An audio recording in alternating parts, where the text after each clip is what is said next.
We just heard just moments ago that a grand jury in Jefferson County, this is in Conservatieve rechters benoemd, Amy Coney Barrett. Même si Joe Biden est souvent présenté comme un candidat. في مجلس الشيوخ بالنسبة لتعيين خلف لروث بيدر جينزبرغ. You know, sometimes you have days when there's not much going on around the world, but there's always something coming from America. It feels like America is at a fault line. This is the end of an era. It is stunning for me as an African reporting on it that the same things that America has been lecturing Africa on appear to be happening right here at home. A lot of it is genuine fear and worry about where the US is headed. And the other part is a kind of a car crash situation, right? You don't really want to watch, but you have to because it's so outlandish and crazy and insane. Ready whenever you are. I see my job as translating America for the rest of the world. De là à là, c'est ça? Ouais. A lot of us in France or in Europe are like dreaming to be a correspondent in the US. Holland is so small that there's not many international media who have foreign correspondents in the Netherlands, but there are a few. They see things that maybe we don't see because we're part of the same society. And I think that's what an international journalist has to offer. All right, so next thing is makeup. So you gain weight in the US, but you gain bags under your eyes in the US. Because sleep can be an issue. And that's what I'm trying to hide.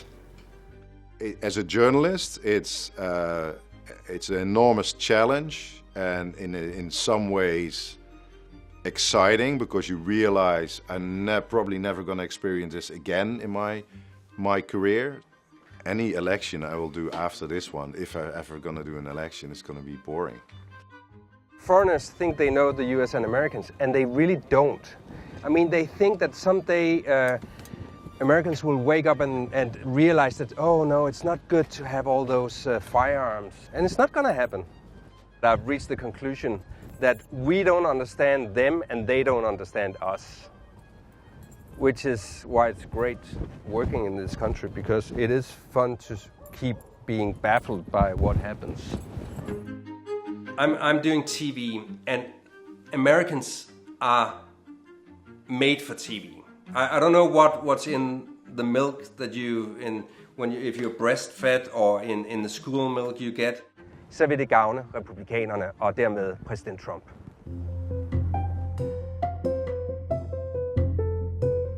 Dans la Cour suprême. Anne Corpet, Washington, RFI. American people are very friendly. They are very good at, answering a question with a good punchline. And they're not afraid of expressing themselves, even though what they say is very politically incorrect. To be a Trump supporter, we have to impeach Trump again and begin the greatest show on earth. I think it is probably easier for us foreign correspondents to talk to certain elements of Trump's base, because there's less mistrust, or is it distrust or mistrust? Comment on dit méfiance? Mistrust. Yeah, I guess there's less mistrust. Americans are incredibly generous with their time. And you tell them you're a foreign reporter, they're like, all right, well, let me tell you what the American media aren't telling people. Hi guys, I'm a journalist from the UK. Do you mind if I ask you a couple of questions? You want to talk? Okay. Because of the way Donald Trump has spoken about the media over the years, he's created this us versus them mentality. It doesn't really happen with me. I'm such an oddity to them. I start speaking in a British accent, they immediately open up and start talking to me. Inside the country, Americans see a very partisan view of their own country. What we offer that's slightly different is a kind of detachment from these two sides. It's just kind of a scene piece, yeah. So Joe Biden stopping in Johnstown at the end of a train tour. This is what he's trying to do. This is what people said. So, the sausage gets made. It's not a pretty sight.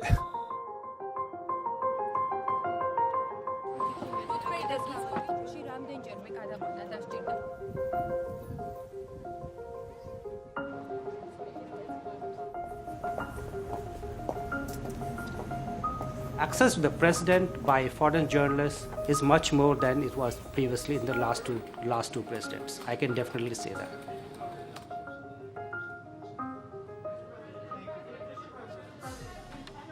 He comes to us sometimes, I think, when he wants to kind of change the subject. He kind of runs the White House like an advertising company. He repeats the same lines over and over again so that they stick. If you wanted to release it, especially the burden is now even higher. The largest number of stories appearing in the foreign section of the Indian press is from the United States of America itself. There's huge interest in India about who is going to win. There's interest in India what the next administration is going to do with China. Also what implications that will have. This election is the most critical election of our life. If one party and agenda wins, it can mean the sealing of America's apostasy and judgment. If the other party wins, it could unleash riots as we have not seen, and the tearing apart of the nation. I've been in the United States for 20 years now, and I've seen a lot of division and divergence and controversy. I have never seen this level of polarization. Either they are like in love with their president or they hate him. I obviously never expected to be like this. Literally since 2015 till this day, the only story there is Trump. Die wint de 59e presidentsverkiezingen.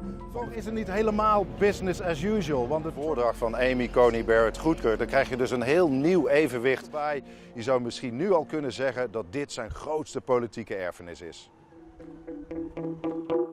If what was happening here was happening in any other part of the world, the way foreign correspondents would be describing it would just be shocking. So the Trump regime and all sorts of stereotypical things that I used often to refer to the global south would be completely at home and apply here. Trump makes it hard on us because some of the things he does makes me wonder whether I'm covering an election in the United States, one of the oldest democracies in the world, or whether I'm actually reporting from almost a failed state. I mean, it's. I don't know if it's completely normal in a democracy to have militias, armed militias in state legislatures, multiple state legislatures. More and more people in Japan are talking about what's the difference of the Belarus and United States in case these people in Europe do not accept the result of the election.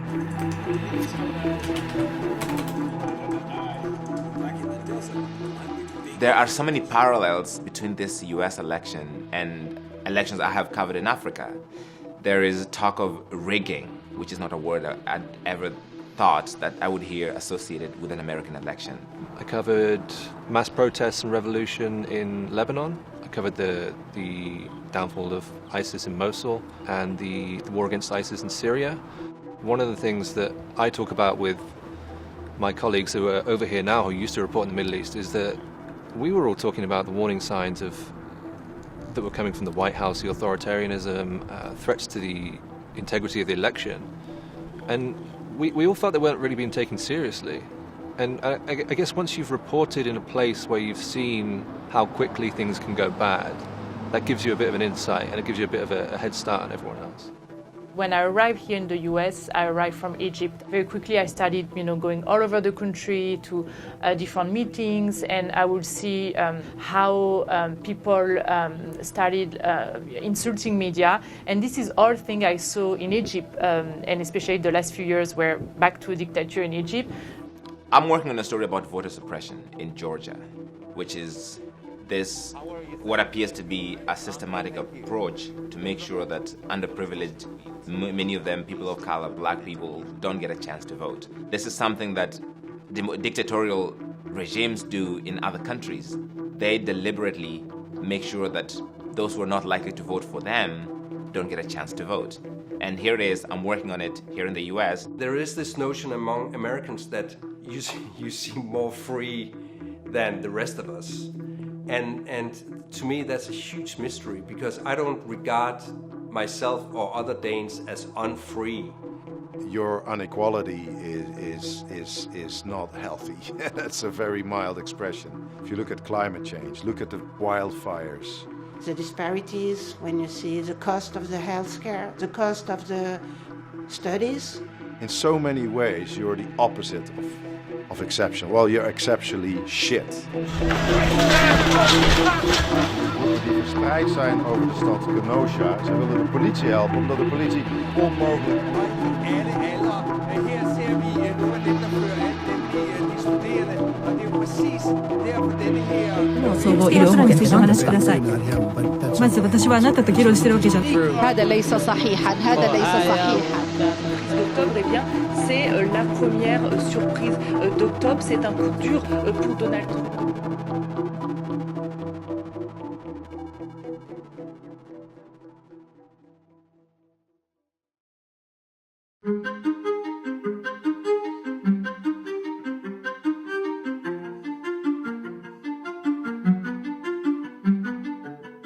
One thing that I've very intimately learned in my 20 years of being in the United States, nothing that happens in the United States spares, whether good, bad, or ugly, the rest of the world. When America took to the streets when George Floyd was killed, in Holland they took to the streets. Black Lives Matter became a debate in the Netherlands. What about our systemic racism? Trying to disentangle the American influence from Canadian daily life is like trying to separate molecules with your hands. Like literally, when there's a forest fire in California, the air in Canada is hazy. Japanese post-war history was very much influenced by the American president of the United States. Sooner or later, what's happening in the United States would happen in Japan as well.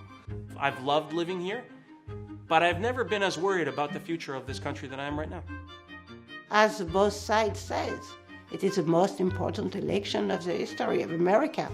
Two 70-year-old white men are trying to lead a multicultural nation into the future, and the whole world is watching. Voters are not always aware of how their vote counts a lot, not only for them, but for the rest of the world. This democracy has been a beacon for a long time, and at this pivotal moment where it all appears to be up for debate, whether how America sees itself and how America moves forward, the rest of the world is watching this and kind of holding its breath to see what happens.